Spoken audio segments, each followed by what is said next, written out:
कुछ सफर कभी खत्म नहीं होते और कुछ यात्राएं आखिरी साबित होती हैं। यह कहानी है एक ऐसे बस यात्री की जिसकी मंजिल से ज्यादा खतरनाक थी उसकी यात्रा। रात के लगभग 1 बज रहे थे। दिल्ली से नैनीताल जाने वाली आखिरी बस प्लेटफॉर्म पर आ चुकी थी। ठंडी हवा, सुनसान बस स्टैंड और दूर से आती किसी कुत्ते के भौंकने की आवाज माहौल को और अजीब बना रही थी। अर्जुन, एक 27 साल का युवक जो ऑफिस से देर रात लौटा था, नैनीताल अपने दोस्त की शादी में जा रहा था। वो बस में चढ़ा, देखा कि बस लगभग खाली है। सिर्फ 3 लोग और थे, एक अधेड़ उम्र का आदमी, एक बुजुर्ग और एक औरत जो खिड़की के पास बैठी थी, चेहरा ढका हुआ। कंडक्टर बोला, सवारी पूरी हो गई, चलो भाई ड्राइवर। बस चल पड़ी अंधेरे रास्तों की ओर। करीब 1 घंटे बाद जब बस एक सुनसान पहाड़ी रास्ते से गुजर रही थी, अर्जुन को हल्की हल्की फुसफुसाहट सुनाई दी। उसने इधर उधर देखा, सब सो रहे थे,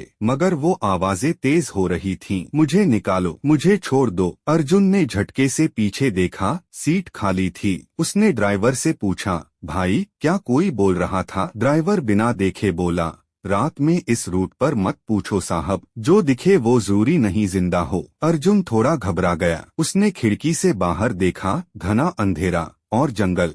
एक जगह बस अचानक रुक गई। कंडक्टर चिल्लाया, भाई कौन चढ़ा?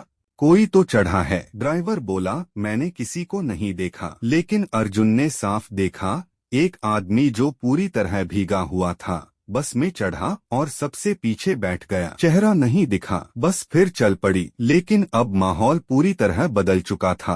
औरत जो पहले चुप थी, अब लगातार खिड़की से बाहर देख रही थी और बड़बड़ा रही थी, वो आ गया। उसने फिर से रास्ता ढूंढ लिया। अर्जुन ने डर के मारे मोबाइल निकाला, नो नेटवर्क। बस अचानक एक वीरान ढाबे पर रुकी। सभी उतरने लगे। अर्जुन भी उतरा, लेकिन उसे कुछ अजीब लगा। ढाबा बंद था, मगर अंदर से लाइट आ रही थी। जैसे ही वो पास गया, अंदर से किसी ने दरवाजा खोला।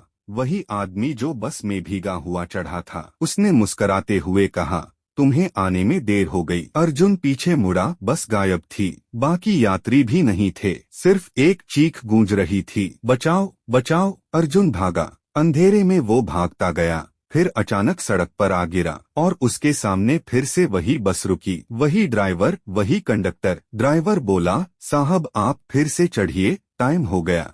अब अर्जुन की आंखों में खून उतर आया। उसने कहा, तुम सब कौन हो? क्या चल रहा है ये? कंडक्टर हंस पड़ा, आप पहली बार नहीं चढ़ रहे अर्जुन बाबू, ये आपका चौथा चक्कर है। आप मरे नहीं हो, फंसे हो। धीरे धीरे अर्जुन को याद आने लगा, 3 दिन पहले उसी रास्ते पर उसका एक्सीडेंट हुआ था। तेज रफ्तार में उसकी कार एक खाई में गिर गई थी।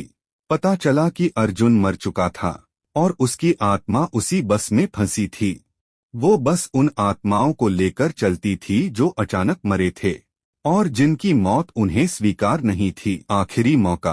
कंडक्टर बोला, एक ही तरीका है निकलने का, अपने मरने को स्वीकार करो, वरना ये बस फिर चलेगी और हमेशा चलेगी। अर्जुन जोर जोर से चिल्लाया, मैं मर चुका हूँ, मुझे छोड़ दो। तभी एक सफेद रोशनी फैली और सब कुछ शांत हो गया।